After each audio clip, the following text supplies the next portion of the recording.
Resolvi gravar esse vídeo com o intuito de mostrar a todos vocês as provas, as verdadeiras provas que mostram a minha inocência. E que você possa ver atentamente todas as provas que estão aqui, que mostram que eu fui condenado injustamente.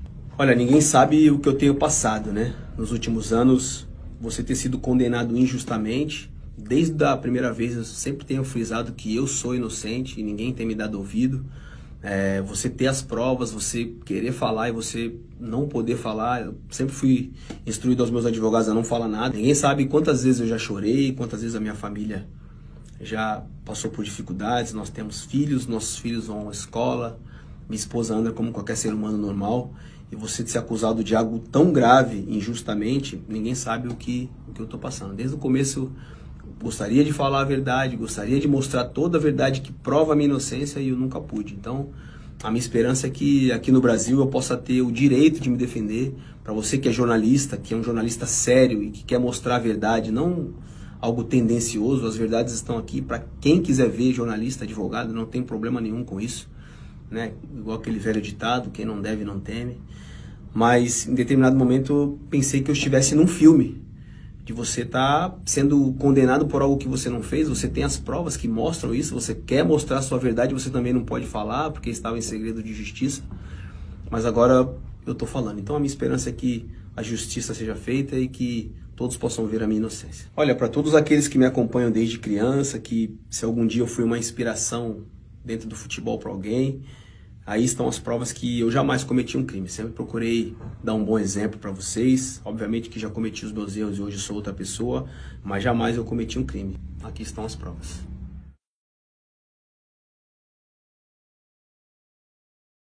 Era uma noite tranquila, como qualquer outra noite. Era um café, se o café se chamava, um local que na época era um local bem tranquilo, bem familiar.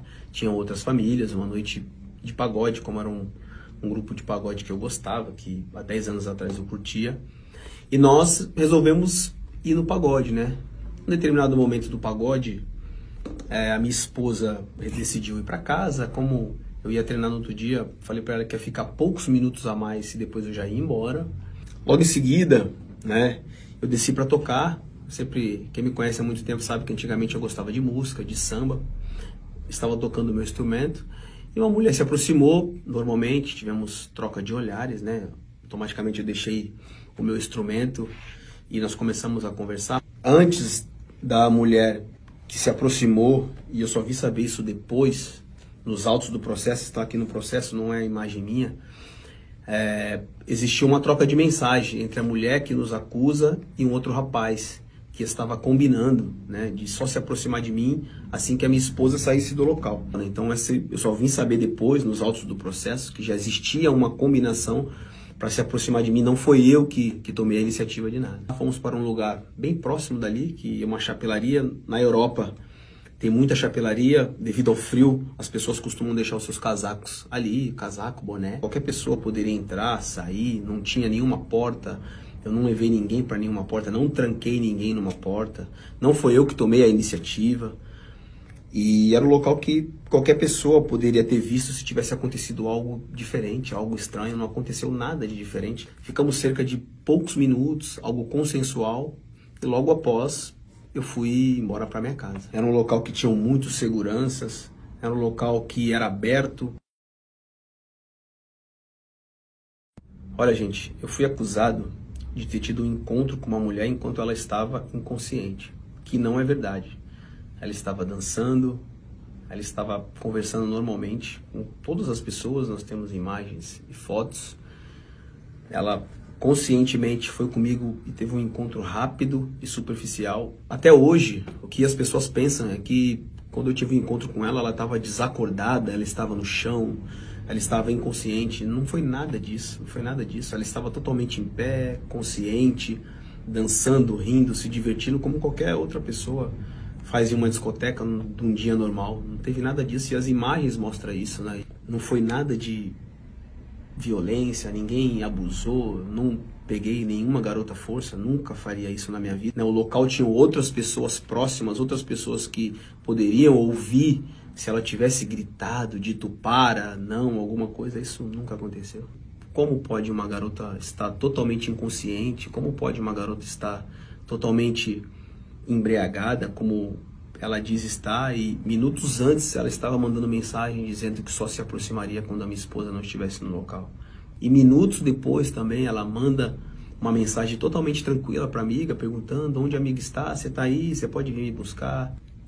No depoimento que ela deu à polícia, ela disse que foi violentada por 6, né? Mas logo após, ela saiu com os mesmos e foi para uma outra discoteca e continuou se divertindo, dançando. Uma mulher que tem esse tipo de violência, ela se retrai, ela tem nojo das pessoas que fizeram isso, ela quer chamar a polícia. Não foi o que aconteceu, ela continuou a festa que eles estavam fazendo em outro local. E quando ela foi para outra discoteca com os outros que estavam ali, eu já estava na minha casa, eu não estava mais ali. Não foi fácil guardar todas essas provas, mas as provas estão aqui, a verdade está aqui. Então nos autos do processo, não foi eu que inventei, com perícia. Ela também fez um exame toxicológico, que aí vai muito além de quem está me assistindo o vídeo, eu ou você. É um exame que prova que tudo aquilo que ela ingeriu, ela não estava bêbada, ela lembra com riqueza de detalhes exatamente tudo. E eu não sei o porquê que a justiça italiana não aceitou as minhas provas. Tudo que foi falado, e depois do exame toxicológico que ela disse que bebeu, era impossível ela estar embriagada, era impossível ela estar totalmente inconsciente, ela sabia exatamente o que ela estava fazendo. E para provar que eu não tive nenhuma violência sexual com ela, e jamais eu abusaria, eu falei a verdade, eu estava lá com ela, foi um encontro rápido, mas nem o meu teste de DNA estava lá. Eu poderia ter mentido se eu fosse uma pessoa mentirosa, se eu estivesse querendo esconder alguma coisa, mas eu não menti, eu falei a verdade desde o começo, e o meu DNA nem apareceu lá. Eu fiz o teste de livre e espontânea vontade, fiz tudo aquilo que foi determinado, mesmo sem ter o meu DNA lá, eu ainda assim fui condenado. No depoimento que ela deu à polícia, ela lembra da cor da camisa, ela lembra quantas pessoas estavam com ela lembra da marca do carro, ela lembra que ela tinha que voltar para buscar uma bolsa. Uma pessoa que está inconsciente teria tantas lembranças com riquezas de detalhes? Será que não é muito estranho você lembrar de tanta coisa que aconteceu e ao mesmo tempo estar inconsciente? Ela deu 2 depoimentos à polícia, 2 depoimentos diferentes.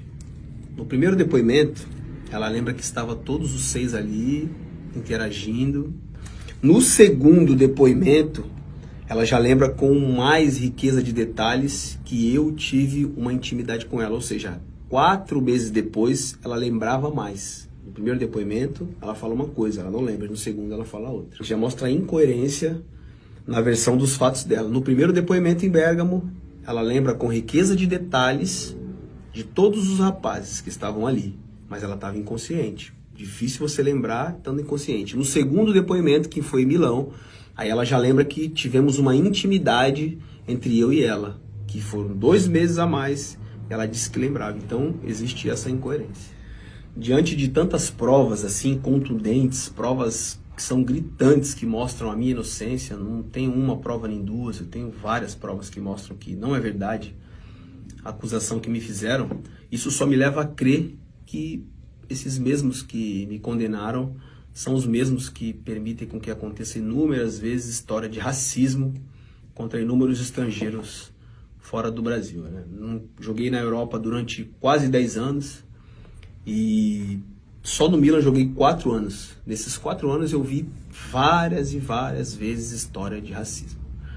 Já teve jogadores como Mario Balotelli, que era um jogador que se naturalizou italiano para jogar na Itália, e ainda assim ele sofria muito. Ninguém me contou isso. Muitas vezes eu tentei acalmá-lo porque ele estava chorando no vestiário. E a quantidade de vezes que eu falei, Mário, tranquilo, esquece isso, vamos jogar futebol.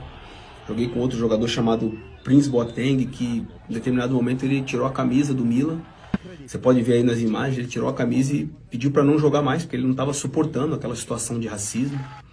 Então esses mesmos que não fazem nada, que não tomam nenhuma providência sobre racismo, são os mesmos que me julgaram, que não dão nenhuma voz para um negro que está tentando se defender, que tem provas aqui, provas cabíveis, que está tentando provar sua inocência, mas que eles não dão voz. Eu tenho absoluta certeza que se fosse com um europeu, que se fosse com um branco, com certeza o meu julgamento teria sido totalmente diferente.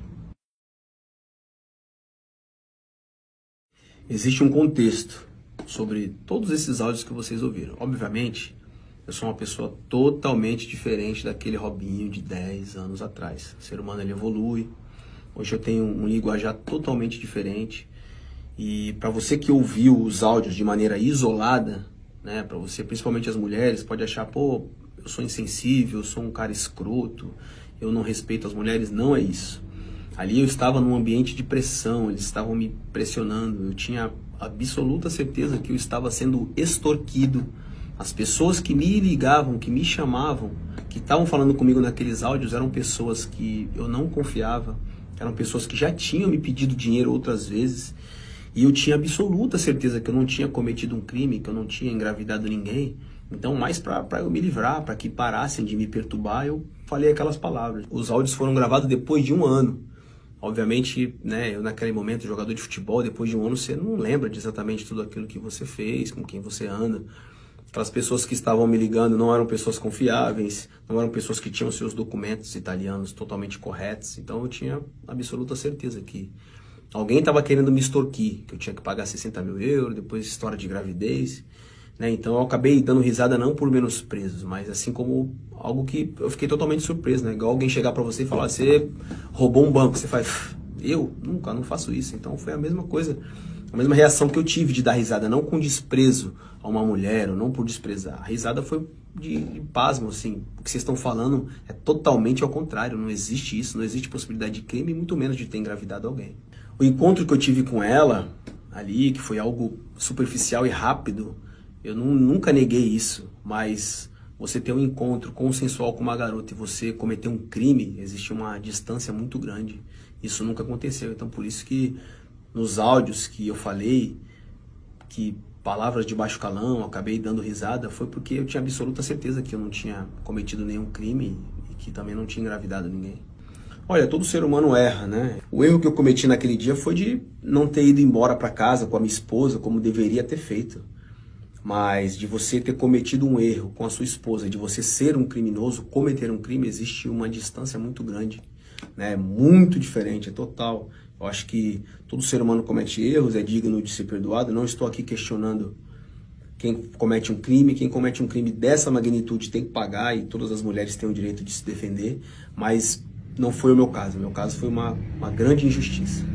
Olha, eu quero deixar bem claro que toda mulher tem o direito de fazer sua denúncia, se sentir violentada, né? Eu tenho mãe, tenho esposa, tenho mulheres que eu amo, minha filha, e toda mulher tem o direito de se defender, mas isso não foi o meu caso. No meu caso foi uma inverdade e uma falsa acusação. Gostaria de agradecer a todos que sempre me trataram bem, a todos que às vezes até mesmo sem informação acabaram me criticando, mas as mensagens estão aí. Muito obrigado pelo carinho de vocês e que vocês possam mostrar essa verdade para quem quiser ver.